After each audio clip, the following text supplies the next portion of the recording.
Buongiorno a tutti, oggi siamo con Fernanda Valadez, che è la regista e sceneggiatrice del film Señas Particulares, Identifying Features, il titolo internazionale, film d'apertura del Torino Film Festival 38. Hi Fernanda, thank you so much for being here, thank you for your time. Hi Federico, I'm very happy to be here with you. Okay, thanks. So let's start about talking about your movie, and I would love to know the story of Señas Particulares. How you came up with the idea, the story of Magdalena, the main character, and also the story who was behind the short movie that inspired your first picture. Well, I began writing a short film around 2012, and I wanted to explore the violence that had been emerging in Mexico and that we have been experiencing since 2010, 2011. I read in particular a news note in a newspaper about 16 to 17 boys that took a bus to the border between Mexico and the United States, and they were taken on their way, never to be seen again. And we were hearing a lot of those news around that time, and I wanted to explore that situation, but from the eyes of a mother looking for one for her son. That was the core of the idea that was already in that short film, and we later developed into a feature. Okay, thank you. Another question is about the main character of the movie. Her name is in the story is Magdalena. She is played by Mercedes Hernandez, who is an incredible actress. And I was wondering if she is famous in Mexico, and where do you find her?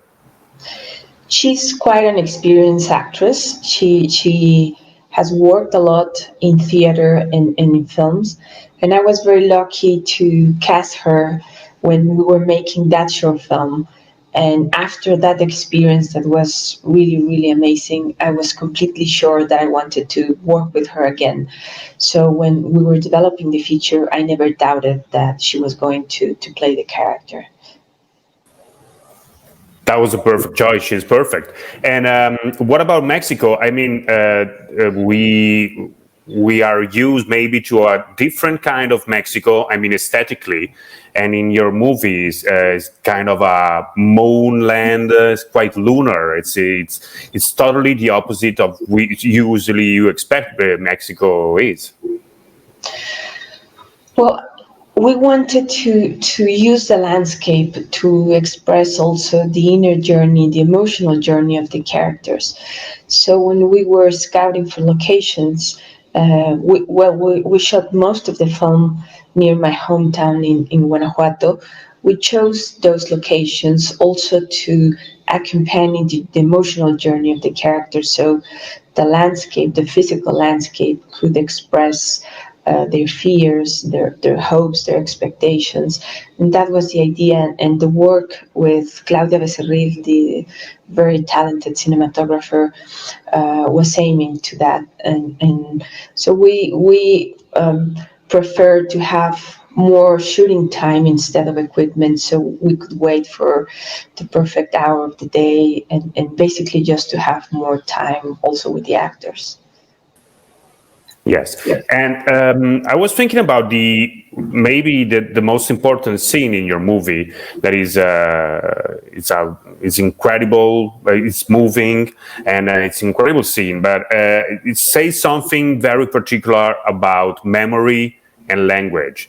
And I would love to know what you think about that, about memory, and also the strange reaction that you have during the screening of the movie when you see the movie, and there is a character who is speaking a language that you don't understand, but it's really clear. So I would ask you if you can elaborate on this.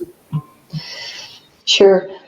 When we were writing a script, Astrid Rondero, the co-writer and producer, and I, we were facing difficulties to write about violence, because the more we wrote with details, we felt we were losing contact with the emotional aspect of the experience. So we discussed a lot about this, and we finally decided to use a more metaphoric figure to talk about the terror and the brutality.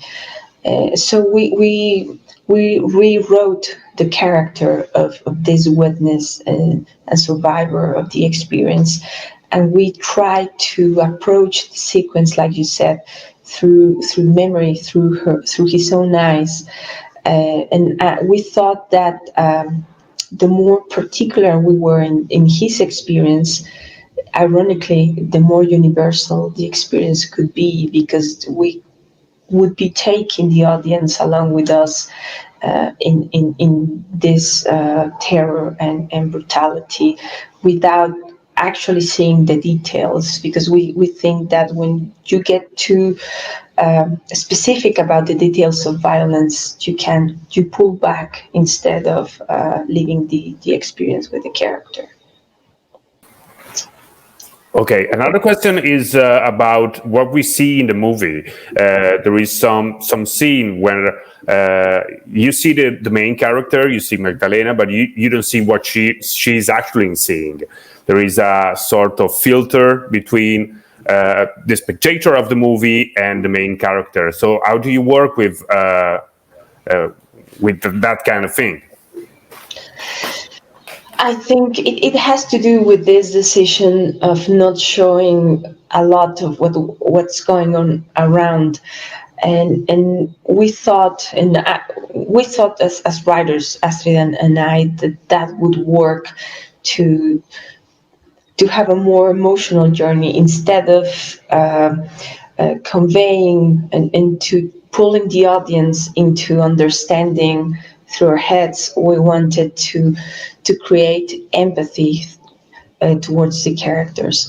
So many of the decisions when I was directing the film about where to put the camera and how to work with the actors were related to that, had to do with that, and I think I don't know if that was correct, but it was an intuition that we shouldn't reveal much in this journey, because I thought that a victim that would experience that kind of journey wouldn't know much about the political or social information. So I took that decision also in terms of what to frame and what to leave outside. So sometimes I would only show the face of the main character instead of what she was seeing, trying to get the audience to understand through her emotions. One last question. We are speaking now, we are recording this one day before the presidential election in the US. And I would like to know if you consider your movie, Señas Particulares, like a political movie, and being the relationship between Mexico and the US quite difficult in the last period. I want to know what you think about that. I think more than political, I consider this film a social-oriented film. But of course, everything in the end is political, even our inner struggles. What I believe is that we are at an age of extreme polarization, and we've been facing difficulties in understanding each other, and I think that's something global. I think in Europe and in Mexico, of course. And what I hope is that the people, the citizens of the United States, choose dialogue instead of hate and instead of polarization. And certainly, this film, what wants to create, it's a conversation. But in the end, I think all films tend to create that, to create conversations about things that matter to us. That's perfect. Thank you so much, Fernanda. It's been a pleasure talking to you, and we love your movie, and we are very happy to have Señas Particulares at the Torino Film Festival 38. Thank you so much. Thank you, Federico. We're very happy. Bye-bye.